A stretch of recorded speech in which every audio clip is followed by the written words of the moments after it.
Ja jums mērķis nav nokļūt pie varas un kaut ko reāli ietekmēt, tad jūsu darbība klāstot ļoti pareizas idejas, bet pirms vēlēšanām neatsaucot savu partiju no dalības vēlēšanās, ir tieši tāds pats kā kaut kāda oligarha uztaisītai partijai sīkai, kas atņem balvas konkurentiem. Mūsu mērķis ir iekļūt, ja mēs kandidējam, iekļūt Latvijas parlamentā. Tā ir lieta numur viens. Otrkārt, ja mēs redzētu kaut vienu partiju, kas iestātos par tiem principiem vai tām vērtībām, par kuru runājam mēs iespējams ļoti labprāt pateikt, lūk, ir šie gaišie jaukie cilvēki un balsot par viņiem, bet mēs pirmkārt tādus neredzam, un otrkārt mums, liekas principiāli svarīgi runāt par tām lietām, vērtībām, kas mūsuprāt mainīt attieksmi, mainīt dzīvi šajā valstī, un tieši tāpēc mēs piedalāmies vēlēšanās, un tas ir, manuprāt, muļķīgi runāt par to, ka kādam vajadzētu piedalīties, kādam nevajadzētu, vienam vairāk procentu, vienam mazāk. Mums ir demokrātiska valsts, apsveic, lasiet Satversmi. Man, vienīgais sanāk tā, ka kur 4 latvieši, tur 3 partijas.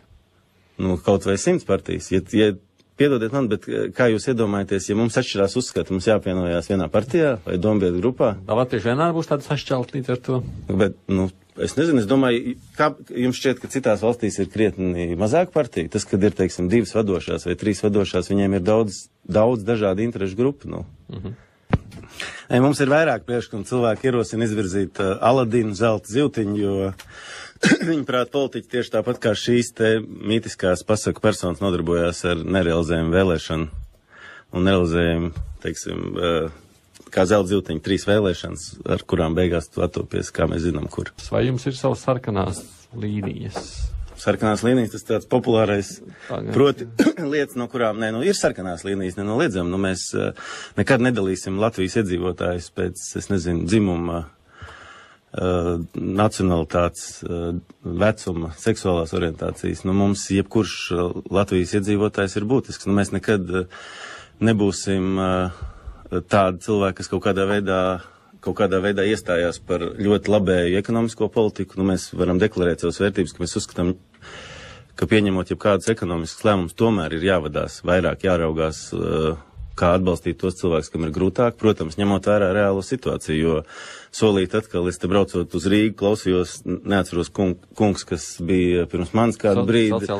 Jā, atkal tie stāsti, kad 180, 250, 3 miljoni turp, 3 miljoni šurp, mēs visi zinām, tur tikai nobalsojot tā tālāk. Ziniet, ticiet man, mīļie vēlētāji, tās viss ir pasakas. Mēs taču redzam, ka pēc katrām vēlēšanām viņi ātri aizmirst. Un bārstīties ar cipariem un miljoniem, tā ir politiķa mīļākā izklaide. Tas ir vieglāk nekā jums vakarā uzspēlēt kārtas. Bet pēc idejas jūs esat vairāk sociāldemokrātiski, ja?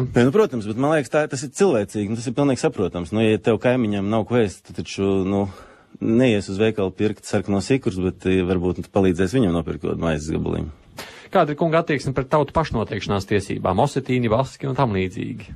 Es domāju, ka tautām ir pašnoteikšanās tiesības nenoliedzami. Protams, jo tad es domāju, ka Latvija tieši ļoti bieži ir laipojusi tajā brīdī, kad latviešiem vajadzēja pašnoteikšanās tiesības. Mēs ļoti labprāt lamājām rietumu valdības un stāstījām, cik viņas nejūtīgas, kā viņas nesaprot, kā mēs gribam tikt ārā no Padomu Savienības, bet līdz ko paši izrāvāmies no, okupācijas, tā sākām pievērt acis uz to, ka pasaulē ir ļoti daudz tautu, kurām nav savu valsts un kuras gribētu savu valsti. Vladimirs iepriekš jautāja par osetīniem, dienvidosetīniem un Abhāziem, kas cīnās ar Gruziju, arī viņiem. Tur ir ļoti sarežģīts jautājums. Man liekas, Latvija arī šo te skatās ļoti vienpusēji, raugoties tikai no Sākašvili pozīcijām.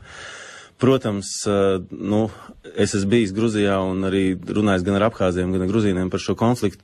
Tas konflikts ir ļoti sarežģīts, bet, ja mēs pieņemtu, ja šajās valstīs neatrastos Krievijas karaspēks vai autonomajās republikās vai Gruzijas teritorijā vai neatkarīgās valstīs, tas atkal, no kuras puses mēs paraugāmies, tad varētu to lemt, bet Krievijas karaspēka klātbūtne krietni apgrūtina, uzticību šo tautu brīvai izvēlē. Kā partija, kura nāks pie varas, varētu palielināt tautas ietekmi uz Saeimu? Kā palielināt to cilvēku skaitu, kas vairāk būtu no reģioniem, nevis tikai rīdzinieki tur sēdētu? Es domāju, tas ir tieši to, ko es runāju. Tas ir ar partijas sistēmas izbeigšanu, un proti, tas atkal būs atkarīgs no reģiona aktivitātes, bet, nenolieksim, ka vienmēr man jūs jābēdina, Saeimā būs vairāk rīdzinieku, vienkārši rīdzinieki ir vairāk nekā reģionu iedzīvotāji. Attiecīgi, reģiona iedzīvotājiem jābūt aktīvākiem. Un skaidrs, ka partiju sistēma veidojās tādā veidā, ka mēs redzam, ir partija elites, kuras nosaka gan kandidātu sarakstus Latgalē, Vidzemē, Zemgalē.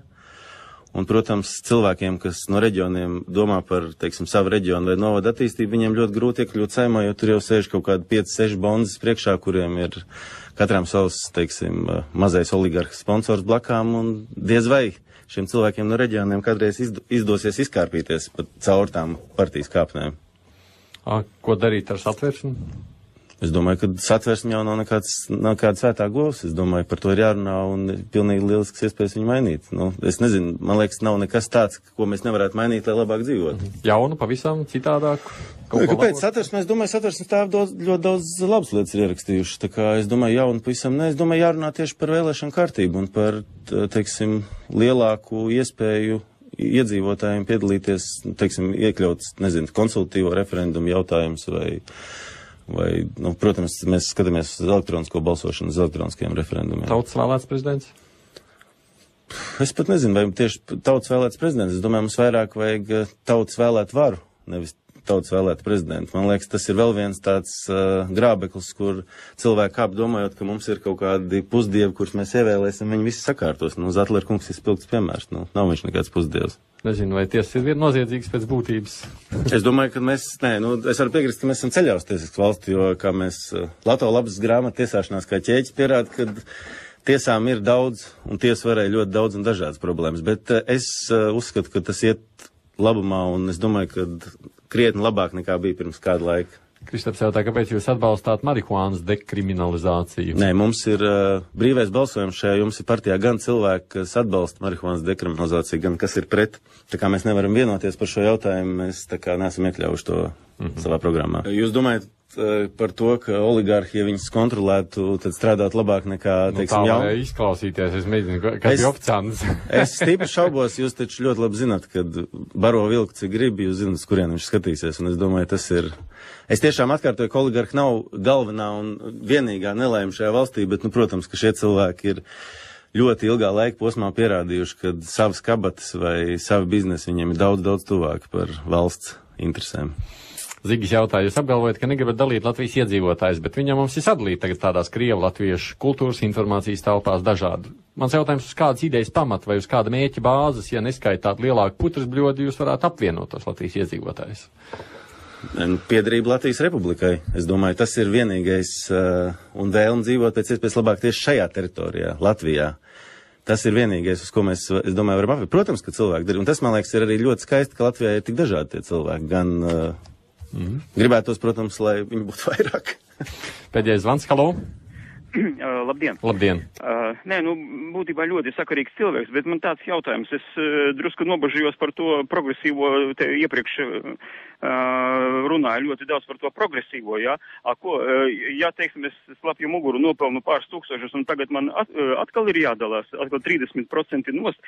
Tas bija Plinārkungs, kurš teica, ka viņš nemaz neatbalsta. Jūs atbalstat progresīvo ienākumu nodokli? Jā, bet es domāju, ka tas jāskat kontekstā ar nodokļu iekasēšanu, jo mēs ļoti labi zinām, ka šobrīd nodokļu iekasēšana ir vienkārši traģiska. No nodokļiem var izvairīties elementāri, PVN schēmas strādā burvīgi, līdz ar to, manuprāt, daudz būtiskāk būtu celt neapliekamo minimumu un raudzīties par to, lai par katru apgādājumu tiktu pacelts šis neapliekamais minimums. Vienīgais, protams, saukt kaut kādas cipars un stāstīt, ka par katru bērnu mēs 25, 50%, tās muļķības viss jāsalāgo ar to, kādas, ir fiskālās iespējas Latvijas Republikai. Es vairs nepaspējuši, mums nav vairs laika jautājums par Air Baltica un Pareks, ko sakāt? Tad jums droši vien būtu ko teikt? Pareks, es domāju, ka šie divi kungi, Kargins un Krasavickis, to, ko viņi turpina darīt Latgalē, man liekas, ir palaist lielas garām iespēja jaukai, skaistai paraugprāvai. Un savukārt Air Baltica, es domāju, ka par politiķu un menedžmenta un arī politiķu ieliktēnu muļķību mēs tagad visi samaksāsim ar savu nodokļu maksātāju naudu. Ar to arī apsveic. Pēdējās partijas valdes priekšsādātājs Gins Knaks, paldies, ka atnācāt. Paldies, liels, ka uzklausījāt. Redzēsim, kā jums ies vēlēšanās. Bet šodien līdz ar to kruspunktā izskan. Producenti bija Ingrīda Ābols, studijā bija es, Aidis Tomsons. Pirmo reizi mūsu valstī ārkārtas vēlēšanas. Vai Latvija pēc tām kļūs labāka?